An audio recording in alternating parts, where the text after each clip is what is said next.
छत्तीसगढ़ की सौतेली सुरक्षा।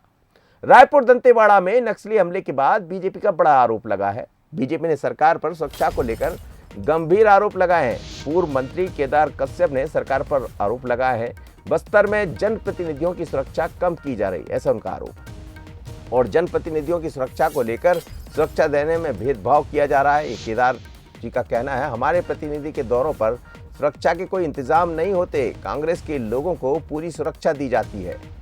और सीएम भूपेश बघेल की बात करें तो केदार कश्यप के बयान पर उन्होंने पलटवार किया है। सुरक्षा रोड ओपनिंग पार्टी है जो सीआरपीएफ देती है, हम नहीं देते। बीजेपी को छत्तीसगढ़ पुलिस पर विश्वास नहीं है। अब कौन को कितने विश्वास, किस पर विश्वास, लेकिन सुनिएगा दोनों बयान।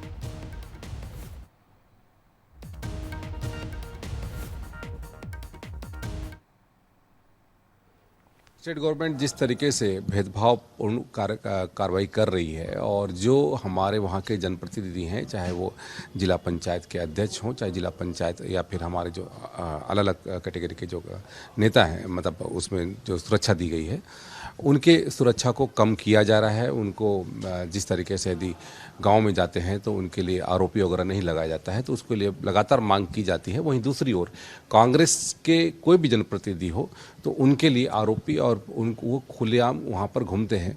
तो कहीं ना कहीं से ये जो भेदभाव है, ये भेदभाव खत्म होना चाहिए। कांग्रेस ने ये व्यवस्था किया है, भारतीय जनता पार्टी थी तो हमारी सरकार ने सुरक्षा को पहले महत्वपूर्ण दिया था, पार्टी को नहीं या व्यक्ति को नहीं। कोई भेदभाव नहीं है। और दूसरी बात है, सुरक्षा जो रोड ओपनिंग पार्टी है वो तो सीआरपीएफ देती है, तो उसी के अंडर में है। और इनको तो छत्तीसगढ़ पुलिस पर विश्वास नहीं, क्योंकि उनके जो हेड आए हैं उनको जो यहाँ स्थानीय पुलिस दिया गया था उसको हटा लिया है। अब सीआरपीएफ उसकी सुरक्षा करेगी। चलिए, आप सुन रहे थे दोनों मेहमानों को, एक दूसरे पर आरोप लगा रहे हैं। वो कह रहे हैं हमने सुरक्षा देने में कोई कमी नहीं की है, और दूसरे भारतीय जनता पार्टी गंभीर। नितिन भंसाली नेता है कांग्रेस के, वो मेरे साथ जुड़े। उमेश घोड़मोड़े जी है प्रवक्ता भारतीय जनता पार्टी। दोनों मेहमानों का बहुत स्वागत है। नितिन जी, क्यों कोताही बरस रहे, क्यों एक दूसरे से वो कर रहे हैं? वो कह रहे हैं कांग्रेस को अच्छी सुरक्षा मिल जाती है, हमें नहीं मिलती। अभी तो बड़ी गंभीर स्थिति चल रही छत्तीसगढ़ में, क्या कहेंगे? सरासर झूठा आरोप है। जो कि सुरक्षा की बात की जाए तो ये सरकार का मूल मंत्र ही विकास, विश्वास और सुरक्षा है। ये टीवी चैनल्स में या बाइट में या अखबारों में ये बयान देना कि हमें सुरक्षा नहीं मिल रही है, चलिए कहाँ सुरक्षा नहीं मिल रही है? अगर नहीं मिल रही तो आप बताइए। ये बताते नहीं है और इस तरीके की बयानबाजी करते हैं जो ओछी बयानबाजी है। और मैं 3 दिनों से देखा हूँ लगातार की नक्सली घटना घटी है, इसके बाद किसी भी भाजपा के नेता ने इस कायराना नक्सली हमले की निंदा नहीं की, पर हाँ ओछी राजनीति जरूर की है। केदार कश्यप शायद बोल रहे थे, मैंने सुना अभी, केदार कश्यप हो या बस्तर के कोई नेता हो, चाहे वो महेश गागड़ा हो, केदार कश्यप हो, केदार कश्यप के भाई दिनेश कश्यप हो, या जो भी पूर्व विधायक हो, मंत्री हो हमारे, या भारतीय जनता पार्टी के पूर्व मंत्री हो, सभी को पर्याप्त सुरक्षा दी गई है। पर यहाँ पर देखें तो राज्य पुलिस पर इन्हें भरोसा नहीं है, सीआरपीएफ पे ज्यादा है। अब ये कहते हैं सिक्योरिटी की बात, तो रोड ओपनिंग वाला जो मामला है वो सीआरपीएफ के हाथ में होता है।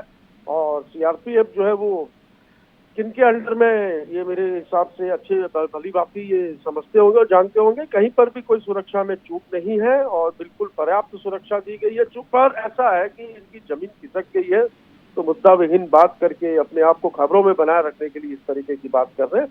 सरकार की जिम्मेदारी हर जनप्रतिनिधि के साथ साथ पूरी जनता की जिम्मेदारी, उनके जान माल की जिम्मेदारी सरकार की है और सरकार अपनी जिम्मेदारियों को अच्छी तरीके से निर्वहन कर रही है। जी, उमेश घोड़मोड़े जी। उमेश जी, देखिए जिस प्रकार से नितिन जी को मैं अभी सुन रहा था और जिस प्रकार के हालात बस्तर के अंदर में बने हैं, बीते दिनों में देखा आपने किस प्रकार से 1 महीने के अंदर में भारतीय जनता पार्टी के 4 नेताओं की टारगेट किलिंग हो जाती है। उस वक्त भी हमने सुरक्षा को लेकर के लगातार यहाँ पर सवाल उठाए और बीते 4.5 वर्षों के अंदर में लगातार जिस प्रकार से पूर्व मंत्री, पूर्व विधायकों जिनको नियमतः X श्रेणी और Y श्रेणी की सुरक्षा मिलनी चाहिए, उसमें भी कोताही लगातार देखने के लिए मिली है। यहाँ तक कि पार्टी स्तर पर हमने डायरेक्ट डीजीपी को यहाँ पर अवगत कराया, पत्राचार भी किया, लेकिन उसके बाद बस्तर जैसे सुदूर क्षेत्रों के अंदर में चाहे रोड ओपनिंग पार्टी का विषय हो या फिर स्थानीय स्तर पर जो हमारे नेता हैं, जो हमारे कार्यकर्ता हैं, उनको सुरक्षा देने का विषय हो, लगातार उसमें कोताही और लापरवाही देखने के लिए मिली है। और शायद उसी का नतीजा रहा जो बीते दिनों जिस प्रकार से 4 हमारे भारतीय जनता पार्टी के नेताओं के टारगेट किलिंग हुई, उसके बाद भी लगातार हम अवगत कराते रहे। अभी नितिन जी कह रहे थे कि उदाहरण दे, उदाहरण आपके सामने बहुत सारे हैं साहब। आप राजधानी में रहते हैं, राजधानी का ही एक उदाहरण दे देता हूं आपको। पूर्व मंत्री हैं राजेश मूणत जी, बीते 4.5 वर्षों से उनको एक भी सुरक्षा प्राप्त नहीं है। और ऐसे ही बस्तर जैसे सुदूर क्षेत्रों की बात करूं, नारायणपुर की बात करूं, आपके सरगुजा संभाग की बात करूं, आपके दुर्ग संभाग की बात करूं, रायपुर संभाग की बात करूं, ऐसे तमाम नेता हैं। उमेश जी, लेकिन एक बड़ा आरोप ये भी लगा रहे हैं कि भारतीय जनता पार्टी अभी तक जो बड़ी घटना हो इसकी निंदा तक नहीं कर पाई, सुरक्षा के पीछे पड़ी है। देखिए, नक्सलवाद जैसे संवेदनशील विषय पर किस प्रकार से कांग्रेस का नेचर रहा है राजनीति करने का और किस प्रकार से कांग्रेस राजनीति करती रही है। लगातार हमारे नेता वहां गए हैं। हमारे जो प्रदेश के प्रभारी हैं ओम माथुर जी, वो वहां संवेदना व्यक्त करने भी गए हैं, अंतिम विदाई देने के लिए भी गए हैं जवानों को। और तमाम हमारे नेता वहां पर जाकर के संवेदना भी व्यक्त किए हैं। लेकिन जिस प्रकार से इस संवेदनशील विषय में कांग्रेस के नेता यहाँ पर राजनीति कर रहे हैं, मैं समझता हूँ कि ये बड़ा दुर्भाग्यपूर्ण है। किस प्रकार से बयान आता है मुख्यमंत्री जी का भी उस स्पॉट से, किस प्रकार से बयान आता है जवानों की शहादत को लेकर के, यह भी निंदनीय है। लेकिन इस विषय पर हम राजनीति नहीं करना चाहते हैं।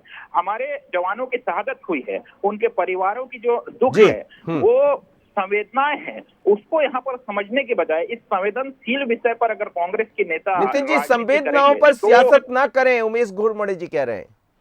ये क्या समझेंगे संवेदनाएं? संवेदनहीन लोग हैं ये बोलते हैं टारगेट किलिंग। इनको पूछिए टारगेट किलिंग क्या होती है। बस्तर के जीरम में भारतीय जनता पार्टी की सरकार में कांग्रेस के काफिले पे नक्सलियों ने हमला किया और 32 लोग शहीद हुए। फ्रंट लाइन के कांग्रेस के सारे बड़े नेता शहीद हो गए। पता है उसको बोलते हैं टारगेट किलिंग, उसको बोलते हैं इंटेलिजेंस फेलियर। निकाल के गाड़ियों से नाम ले लेकर उन सबकी हत्या की गई। इनके हाथ तो खून से सने हुए। ये किसकी बात कर रहे हैं? छत्तीसगढ़ में कांग्रेस की सरकार बनने के बाद विकास, विश्वास और सुरक्षा पर बस्तर में काम किया गया, जिसकी वजह से ही 80% नक्सली मामलों में छत्तीसगढ़ में कमी आई है। ये बीजेपी की वजह है सरकार ने वहां के स्थानीय आदिवासियों का चुनाव के साथ साथ दिल जीतने का काम किया। उमेश घोड़मड़े जल्दी से जवाब दीजिएगा, मेरे पास समय कम। देखिए, लगातार जो हालात बन रहे हैं, जिस प्रकार से नक्सली लगातार पंचायत लगा करके सजा सुनाने का काम कर रहे हैं, फरमान सुना रहे हैं, और जिस प्रकार के हालात वहां पर आज बने हैं, ये नीति की बात करते हैं। ये अब तक नक्सल के खिलाफ इनकी नीति क्या है, इसको ये स्पष्ट नहीं कर पाए हैं। और रह गई बात हमारे जवानों की, वो लगातार चाहे राज्य पुलिस के हो, सेंट्रल पुलिस के हो, लगातार वहां पर लोहा ले रहे हैं और लगातार अपने स्तर पर वहां के नागरिकों को, वहां के तमाम नेताओं को सुरक्षा देने का काम कर रहे हैं। लेकिन ये संवेदनशील विषय है, इस विषय पर राजनीति करना यहाँ पर कांग्रेस के चलिए सर, बहुत धन्यवाद। राजनीति कौन कर रहा है, आप या वो, ये तो जनता बेहतर समझ रही होगी, लेकिन बहुत धन्यवाद आप दोनों मेहमानों का। पर बड़ा सवाल यही है कि जिस तरह का घटनाक्रम देखने को मिला छत्तीसगढ़ में, उसके बाद बीजेपी ये चाहती है कि उनके नेताओं को पर्याप्त सुरक्षा दी जाए। वो आरोप लगा रहे हैं, लेकिन सरकार का ये कहना है कि ये काम एसएफ करता, हम क्या करेंगे उसमें, पर फिर भी सुरक्षा की कोई कमी नहीं है। पर हमने देखा एक घटनाक्रम ऐसा हुआ जब तमाम लीडर कांग्रेस के एक घटनाक्रम के दौरान दुखद निधन हुआ, उनका दुखद तरीके से मारे गए। उसके बाद कई तरह के सवाल हुए, चाहे हम कर्मा साहब की बात करें या बाकी लोगों की। तो दोनों ही पार्टियों को सोचना चाहिए, आरोप प्रत्यारोप का विषय नहीं है। विषय ये है कि सब सुरक्षित रहें। लेकिन सबसे बड़ी बात यह है कि जो लोग इस सेवा में लगे हैं, जो जन सेवा में लगे हैं, जो अपने परिवार को छोड़कर देश और प्रदेश की रक्षा में लगे हैं, उन पर भी ध्यान देने की जरूरत कि आखिर चूक कहां हो गई। दोपहर के दम में इतना ही, मुझे दीजिए इजाजत। बने रहिए बंसल न्यूज़ में। नमस्कार।